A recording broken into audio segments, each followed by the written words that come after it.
Good morning and good afternoon, everyone. I wanted to thank you all personally for joining us on our webinar today. My name is William Both. I am with BRF Consulting, and today we're going to be discussing why your company should work or consider working with a nearshore IT team. Today we're going to be hearing from a number of representatives, myself included.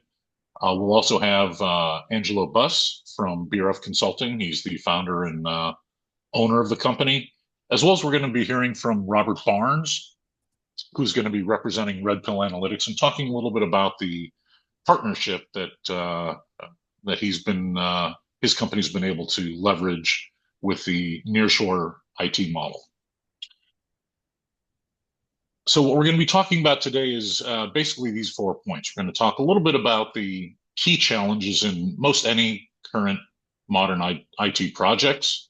We're going to be talking a little bit about, what is nearshore consulting.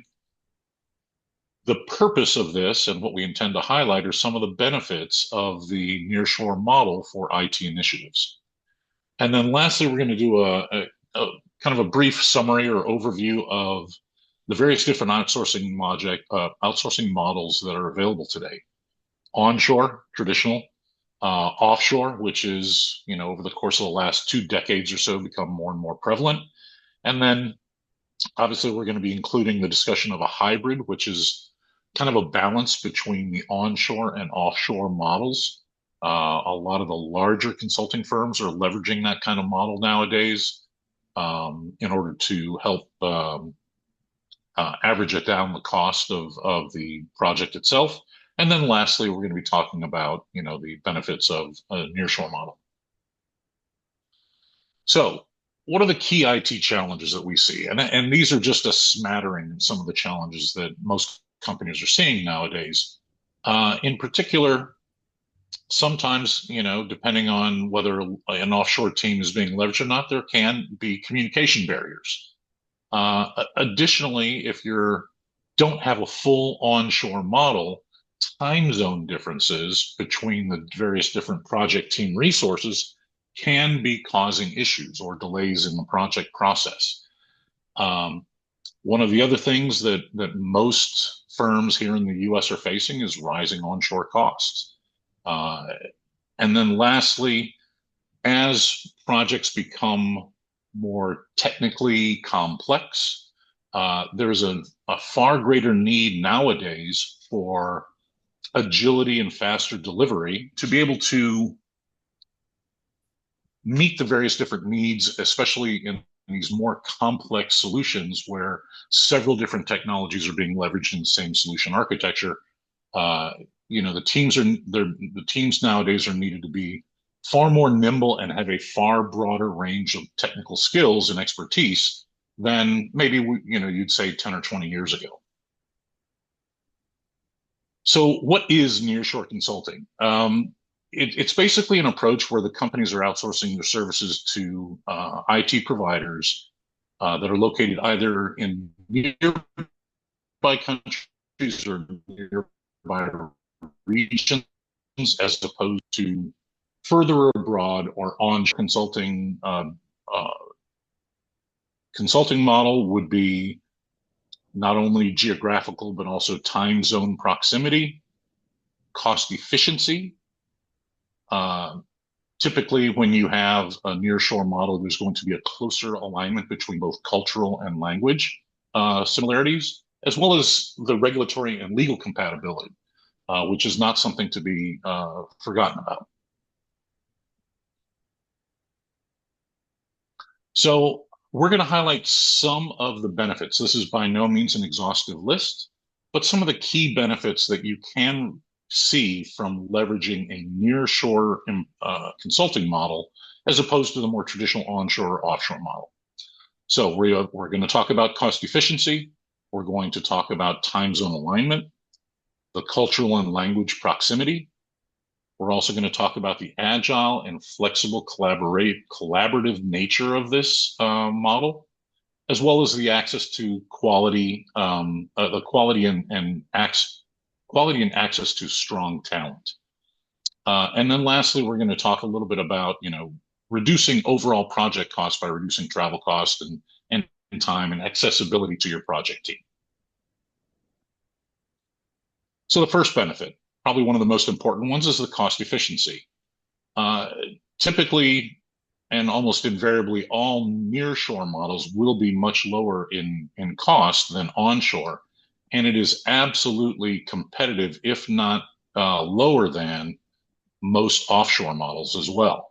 Again, depending where the resources are coming from, a nearshore option is hands down a strong candidate in order to drive down your overall cost on your project. Not only that, but it also provides a balance of both quality and affordability. As well as it's not uncommon, especially for more nearshore providers, to have a very transparent pricing model. So it's very easy to make sure that you know what you're getting, what you're paying for. Time zone alignment. This is a very critical benefit of the nearshore model.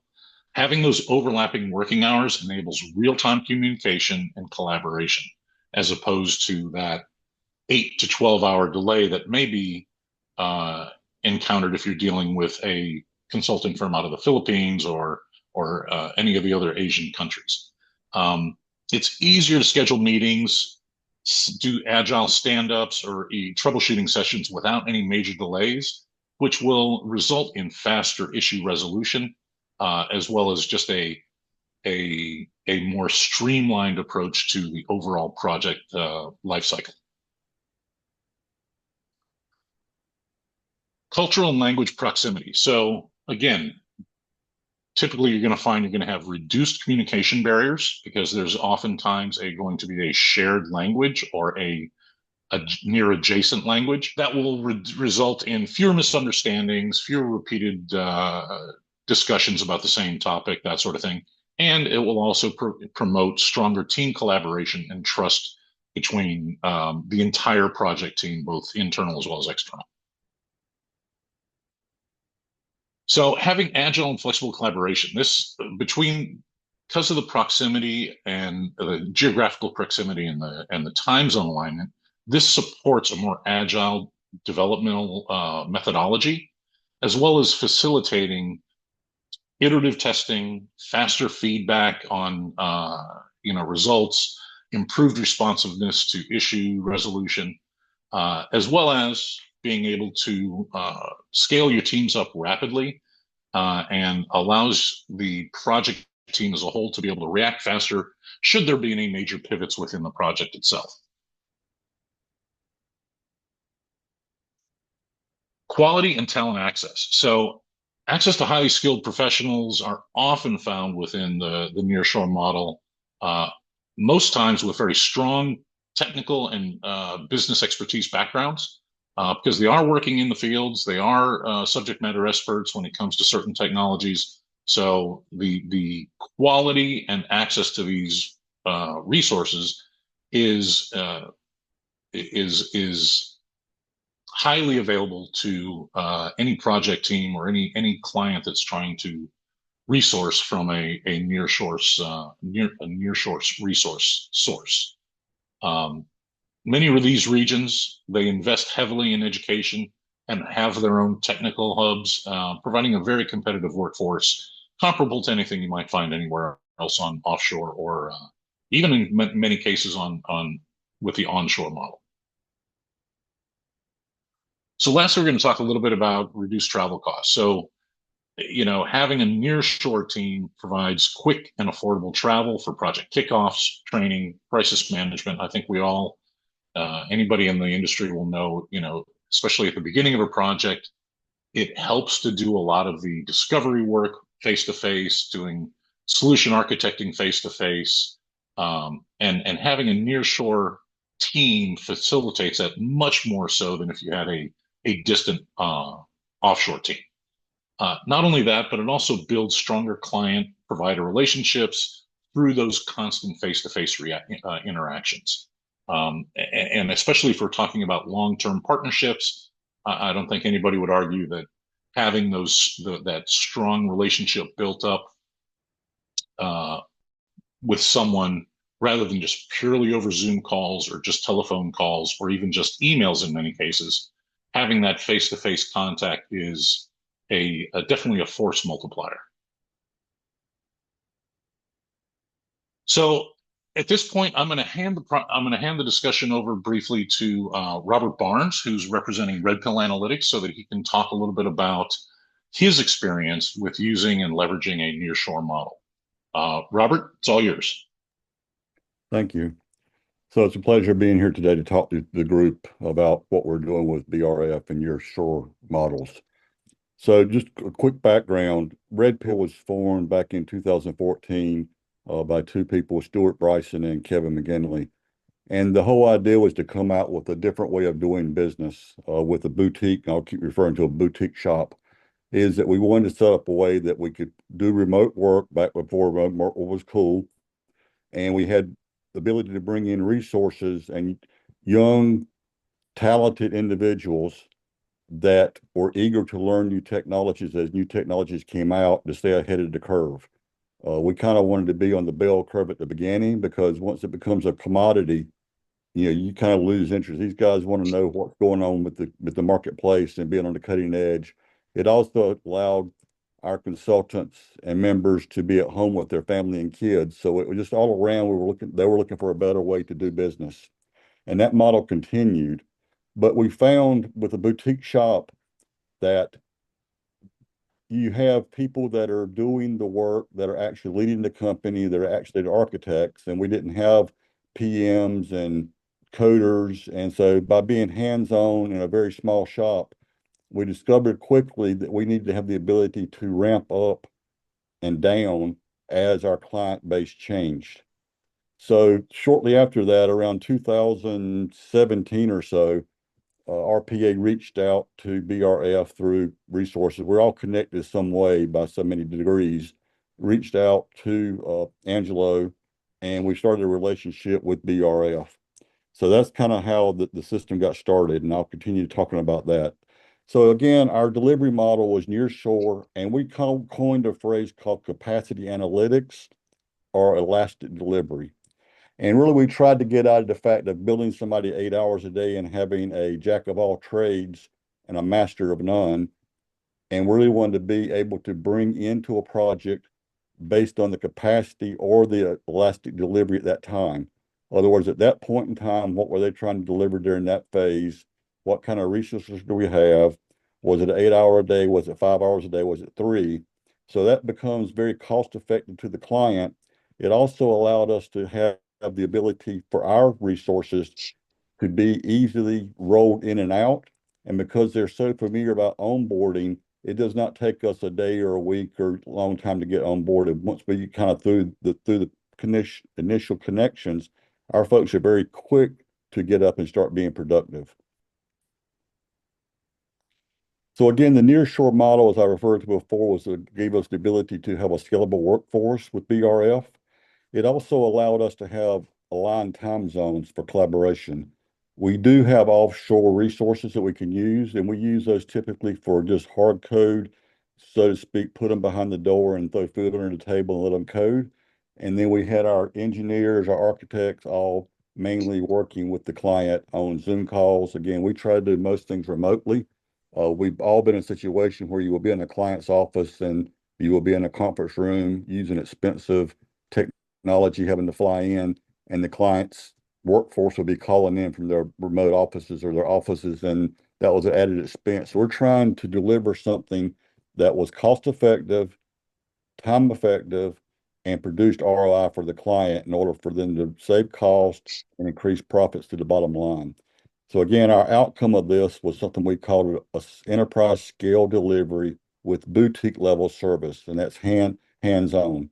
So again, the cost, the bilingual delivery resources, and we were able to ramp up and down as needed. So again, we talk about back in those days, everything was around data warehousing. It was dynamic. So our thought was, shouldn't your team be dynamic as well? Again, I keep referring to capacity analytics and the elastic delivery. So it was flexible. It was on-demand consumption of expertise. And by that, I mean, and I'll get into this with some of the clients success stories, how we're able to bring in certain skill sets for a small period of time and then able to roll those out in and out quickly and not have somebody learning new technology while they're on the staff. And you'll find in some cases when people come in offshore or even onshore, they'll give you a resource and you have 3 people on your team and they're expected to do everything. And they may or may not have the experience and they're 8 hours a day and they're billing 8 hours. We really just bill based on the time that we're actually doing the work and we bring in expertise in order to get that done in a timely fashion. Again, we talk about incremental value delivery with agile sprints, and agile sprints can be coined different ways. Not many companies deliver in our marketplace sprint delivery. They call it sprints, but they don't roll things out that way. We're able to reduce the risk because these folks that we're bringing in are doing their own projects offline.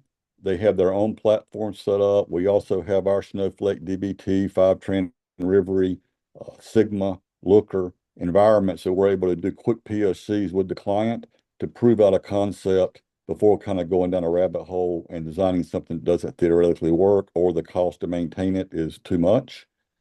Our folks also bring to the table that while we're there to help you, we're not there just to burn hours and burn man hours. We're also making sure we look long term. Is what we're delivering you maintainable? Is what we're delivering you something you can take over yourselves? The last thing we'd really try to do is come in and build a relationship where we build something you're going to keep us around forever. Again, our guys like to stay cutting edge. We'd like to come in and do that work, train you, have you be able to take it over, and then let's go help you solve another problem. So again, that's about around maintenance, connectivity, and governance. And people refer to as fractional CIOs, fractional financial officers, where a company, startup companies have things they're working on. They don't necessarily have the resources or the funds to support those individuals full time. So we kind of coined the phrase is we're offering a fractional data engineering department and you use us when you need us. So the combined advantage of that is, again, we have the nearshore model, it's cost and scale efficiencies. We're flexible and agile, and together Red Pill delivers. The nice thing about working with BRF is that in our offshore and our nearshore model is the fact that the team that we work with has been with us now since 2017. And when I call that company and ask them for a resource, they understand what our needs are. The communication, the partnership's already there. They've done a lot of the firsthand interviewing already and typically have people available for us within a day or so. So we're able to very quickly ramp up and keep the projects going. We have very good cost alignments with our customers and with BRF, so we're able to deliver products at a very reasonable cost to the client, and we're able to scale with enterprise partners or even small startups. So we're able to work across all those environments, and that's our approach for this combined team effort that I refer to as combined capacity analytics. So while we've talked about how we kind of built that relationship, let's talk about some of the client success stories that we have. We had a university in California that came to us, and the original request was they wanted to bring their purchasing system into BigQuery, and that was kind of how it was. They end up signing a major contract with Oracle, not Oracle, and Google with BigQuery and Looker. So we brought in resources to handle the BigQuery, the Looker. We also were already pretty well established with DBT and also CI/CD. So we went into that client just with a main approach, just to do a purchasing system. As we got to talking with them, we realized what they were actually doing was they were going to a completely new EBS system in the cloud. So they were going off premise into the cloud with a lot of things going on. Their entire data structures changed. So we were able to go out through our contacts and find resources that knew about the EBS system in the cloud. We then turned the project into multi-stage approach. We brought in GL all the way down to the subledger. We worked with their business to help them design how that was going to work. We also worked on the DBT part of bringing these things in quickly and built a framework that we left with them, they could actually bring in new models as they went along. So again, that turned out to be from maybe a week or two project or a month project in almost 14 or 18 months. And the reason they stayed with us was the fact we were able to come in and offer that expertise in a timely fashion by using our connections with BRF and other vendors. Another one we did was global manufacturing. A company had decided to go from what they called the old Oracle apps to Snowflake. When everybody knows the Oracle BI apps was a product that was built in a way that it could handle different multiple sources, which made it very complex. They also had Informatica on premise, which was using a product called DAC that Oracle built to handle the orchestration of the jobs and streams down to a sequence level. So you may have a job that have 4 or 5 sequences in there.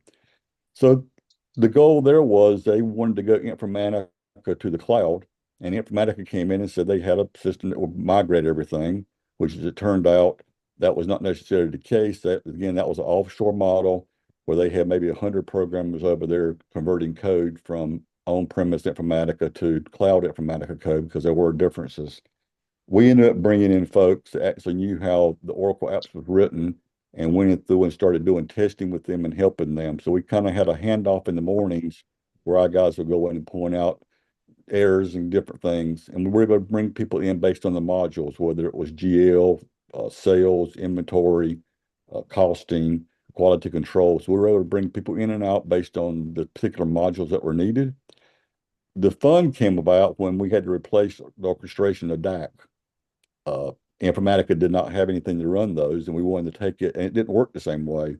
So we brought in someone that was very proficient in orchestration tools, and we built a custom Python scripted situation that we're able to bring in all the information out of DAC through exports, bring it into our code, and run it without major changes, which was a huge win. So as this client went out talking to other folks in the Snowflake world and different data engineering conferences, they were hearing, well, a company had decided to do one module. They've been working on one module. Say it was AR for 6 months or a year. And people were really caught off guard and actually fiberglassed the fact that we were able to do this entire BI apps in a little over a year. So even though it was painful, and it took a lot of resources and a lot of work. And we were cutting edge on this because it hadn't been done in any place that we knew of, that we were able to deliver that, which got this company so far ahead. They're now with a situation where they had the platform set up, a good solid foundation, and they started to be able to do cool stuff like now with AI and things. They already had all the data work figured out. So they were actually ahead of the curve.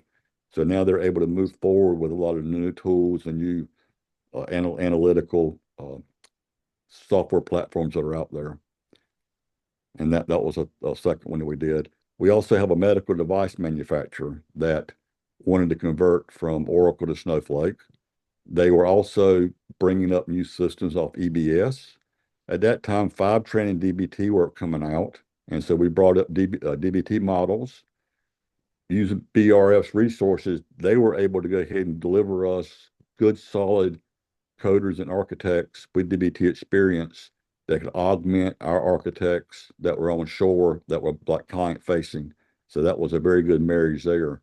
Fivetran was one that as it was sold by Fivetran to this company to do their EBS, it was discovered quickly by us and by our team that it was not able to handle that because of the way it was almost real time through Golden Gate and through archived logs of doing real time transactions. What that led Fivetran to do was turn around, and several years later, they bought HVR, which is now turned into their high volume adapter. So we were involved in all those places along the way, and we were on the front end, cutting edge of that with Snowflake and Fivetran. By being a boutique shop, we get in with these new technologies. I think at first, when Snowflake came out, we were like one of the only 6 resources doing Snowflake projects. Now, I mean, you can't count them on hands and feet. So we really like to keep our guys focused on leading edge technologies. And based on the information we have on our nearshore partners, they're providing the education to their resources, and we're able to hit the ground running while that curve is on the growth. We also implement a lot of CI/CD, which allows people to do testing and therefore reducing costs, reducing overhead, and everybody wants to get stuff to market quicker. So our guys are able to come in being forward-thinking individuals and come up with those solutions. So that's just three manufacturers or clients we've had over the last year or so that we've worked with that we've brought great success stories and good value to. So that's the partnership with BRF and Red Pill doing the Nearshore model. And I'll turn it back over to William at this time. Robert, thank you very much. That's a great overview, great discussion there. So based on some of the comments that Robert made and some of the things we spoke about earlier about some of these key benefits or key factors when it comes to looking at or comparing the various different consulting models, we created this little chart here to kind of identify relative value or relative merit for each of those different areas. So, for example, cost. I think we'll all agree that onshore is probably going to be on the higher end of the cost spectrum, whereas offshore will be on that lower end. And the hybrid model obviously would be a blend of both of those. Now, nearshore is generally going to be anywhere from the medium to the low end of the cost spectrum. Time zone overlap. Obviously, onshore, when we're talking about US clients or North American clients, time zone overlap is going to be absolutely perfect with your onshore resources. It'll be very low on the offshore resources. Again, you get kind of a blended value for your hybrid model, but you have a very high compatibility or high overlap when it comes to the nearshore model, because they're by definition going to be within a couple of time zones of your client's time zone. Cultural and language. Again, onshore, you can't beat it. If you're doing a project in the US, then onshore resources are going to have the highest alignment when it comes to both cultural and language issues. However, when you're talking about offshore, that can vary greatly depending on where the offshore resources are coming from. Hybrid, again, if we're talking about a combination of onshore and offshore resources, that can be anywhere from medium to low. Again, it will vary again depending on where your offshore resources are coming from. Nearshore, however, is generally going to have a pretty high alignment when it comes to both of those things, not only because of the geographical proximity, but any nearshore provider is typically going to have all of their resources highly fluent in English as well as one or two other languages. The agility and flexibility that we spoke about before. Again, you're going to find a high correlation when it comes to the onshore as well as the nearshore models, but medium to low when it comes to offshore, and medium to high in the hybrid model. Travel convenience, the amount of time and cost for flying from California to New York in an onshore model is going to be rather low and very comparable to the same cost of flying, say, from somewhere in Central or South America to New York as well. Whereas if you're working with an offshore team trying to get that face-to-face time, whether it be at the corporate headquarters, or conversely, if the client wants to visit your data center and see where your data engineers are actually working, that can be a high cost for the client. So as far as convenience, an offshore model is probably on the lower end of that spectrum, and a hybrid model, again, depending on who needs to attend any particular meetings or do that kind of travel, you're going to get a blended medium rate out of it. And then lastly, talent availability. You're going to have limited access on onshore, but you'll have, good local expertise when it comes to the onshore model. Offshore is, I don't think anybody would argue, it's probably got the largest talent pool with a wide skill diversity. The hybrid model, again, depending on where you're getting your resources from, that's going to be a variable that is again, a blended value. But you're going to also see within the nearshore team, you're going to have, or with the nearshore model, you'll have a broader availability than you would in the onshore model. and it will often be specialized in either the newer or niche technologies. And then, just as a kind of summary for these various different models, this talks a little bit about what is the best use case for each of these consulting models. Well, onshore, obviously, if it's a highly sensitive project, you have requirements for security clearances, that sort of thing, or if you need to have rapid support, especially on site, the onshore model obviously is going to be your primary goal. With offshore, those are really kind of tailored more for the large scale projects, but large scale projects that have a strong cost pressure, meaning you want to make sure that you're driving down the cost as much as possible, but you know that you're going to have large number of resources, and it's one of the more lengthier projects. The hybrid, again, that would be for a large scale project as well, very similar to the offshore model. However, with less cost pressure, meaning you can afford to pay more because you've now got a blended rate between your offshore and your onshore resources.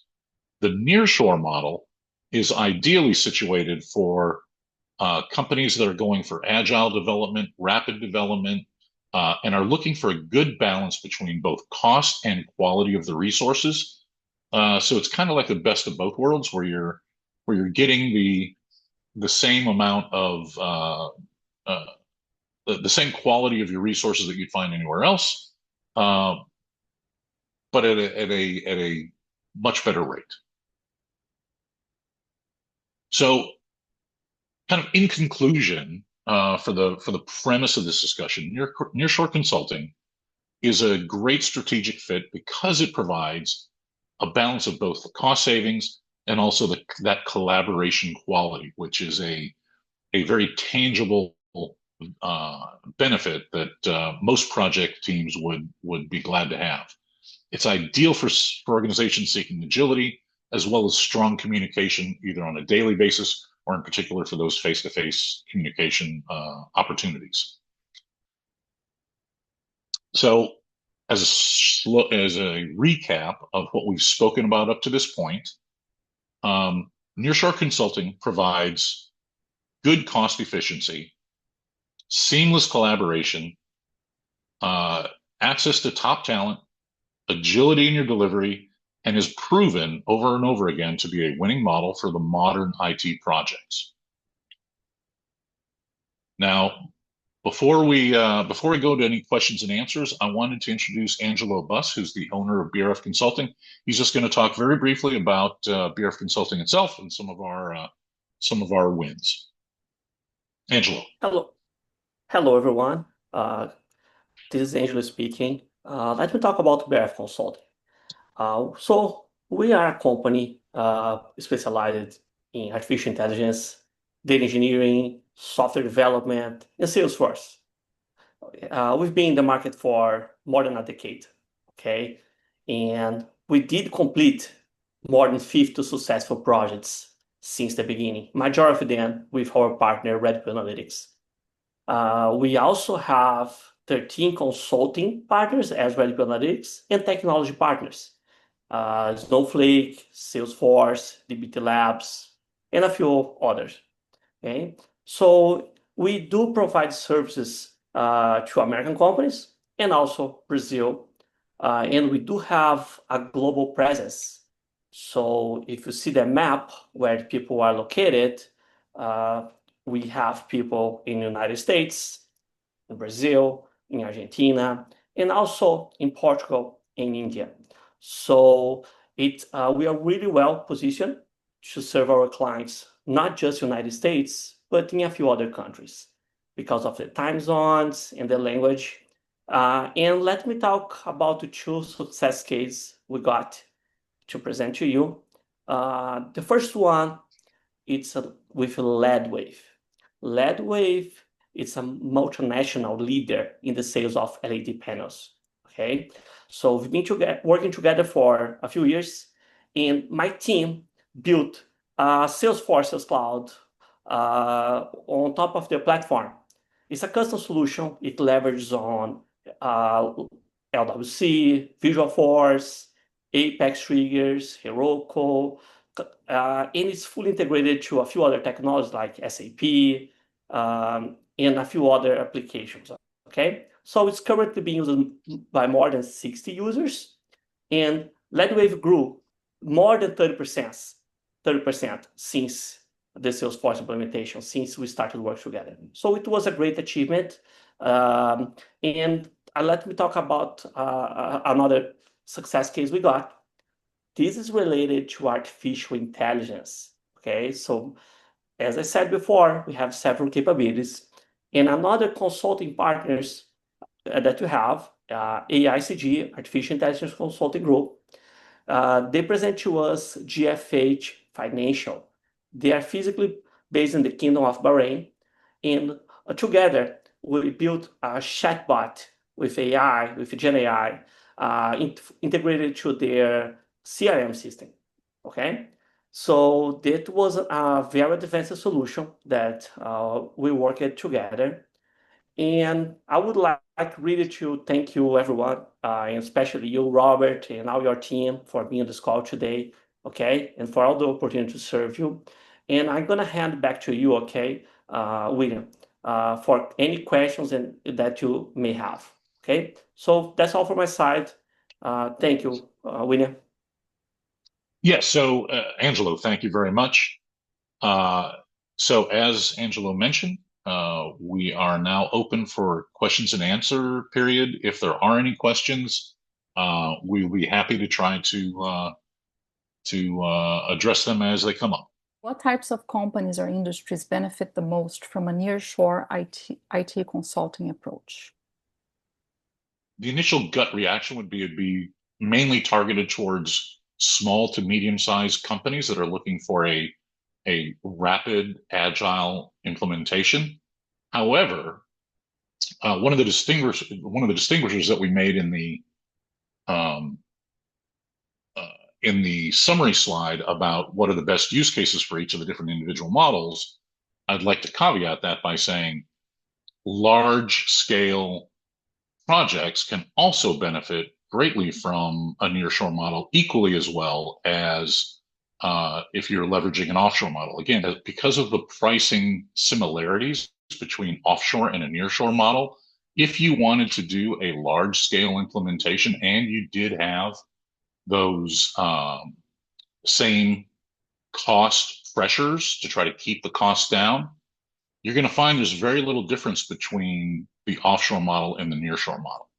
So the only reason I didn't put that in that slide is because the other factors of the collaborative nature, the proximity, the ability to be a little more agile and reactive with a nearshore model is something that needed to be highlighted more, I thought. But that does not discount nearshore by any means from being capable of doing a large scale project that also has cost pressures put upon it. Robert, would you have anything to add? What we generally say is we come to the table with a boutique shop presence, and at the same time we'll mention that we can deliver multiple ways, and we have the ability to do nearshore or hybrid with offshore. And the company will say, well, I just can't handle offshore. Most of the time, the benefit is most of the technologies and stuff we're in is a fast-paced, agile environment. And we cannot afford to have a day delay from the time we discover something at noon today and then have a developer work on it. There's a 13-hour time difference, and if you go completely offshore. So that's the biggest drawback we have when we're working with offshore on fast-paced projects. And most of our stuff is fast-paced. They want it out and delivered in a short sprints. So that's the biggest benefit from us is the ability to turn the stuff over quickly, the ability to work through bugs or any issues you may have as you're going live or in the development process. And then also when you're having short sprints.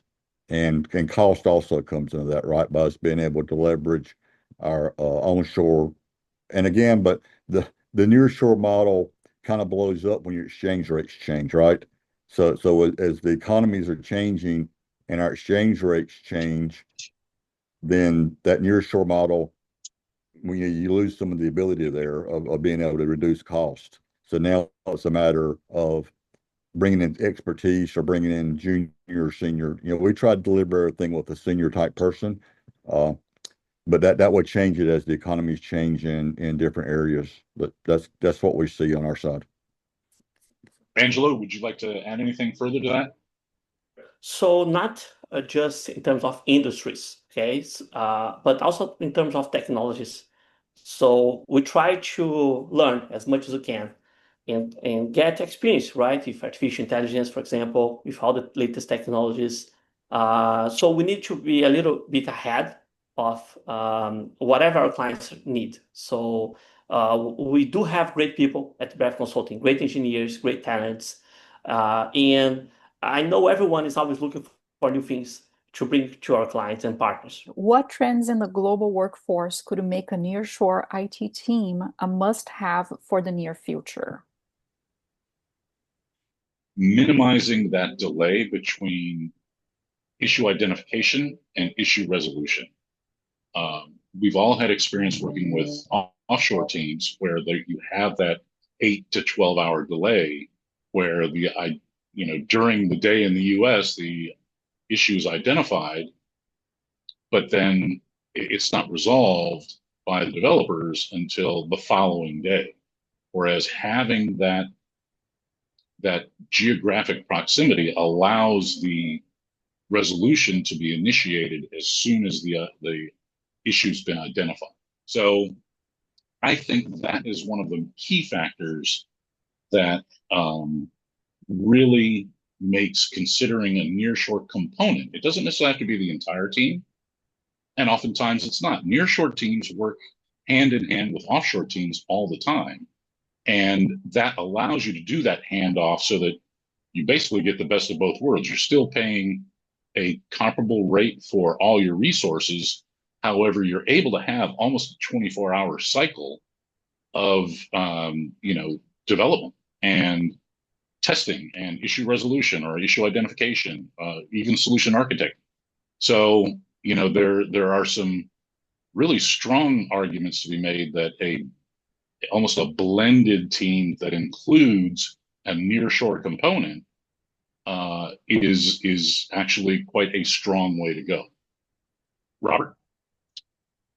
It's a cultural and language, I won't say barriers, but being able to communicate within open discussions what the client's asking for, and then you're given a detailed description of how the solution is going to be. So a lot of times that ends up being difficult to get through sometimes. Those can be overcome depending on how you build the team. I mean, if you have your client facing with no matter what your customer, the customer could be in India. And so if your client facing group is more with that culture, more with that communication language, and then you have somebody kind of working with the back office team in another region, say in the States, as long as that communication happens.